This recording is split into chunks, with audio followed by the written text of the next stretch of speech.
Hiiumaa läänerannikul asuva Õngu küla kohta leiab esimesi kirjalikke ülestähendusi juba 1563. aastast. Küla ühendav ringtee on samas rollis olnud 400 aastat.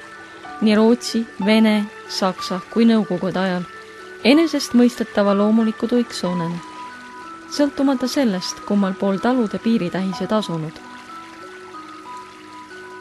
Kuni meie oma uue Eesti ajani, mil mõiste omanik mõnele mehele lausa fantastilist inspiratsiooni andma hakkas, et kui piirivai teisel pool teed oja kaldal, on tee ju minu oma.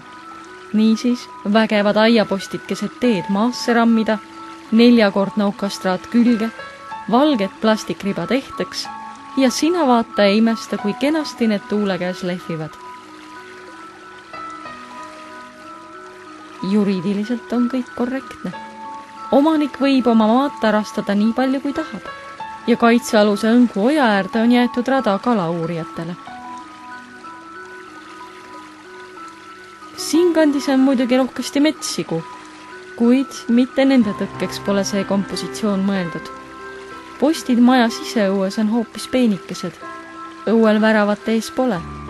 Ainuke arvestatav oht on nähtavasti külaelanikud ja ujuma siirduvad suvitajad lastega, kelle tarvis paigaldas vald mõne aasta eest jalakäijate silla. Vanasti liiguti siit hobuste, vankrite ja põllutöömasinatega. Meri on käeulatuses, aga enam läbi ei saa. Tuleb ümber pöörata ja ringteed mööda tagasi kilomeeter ümber küla käia.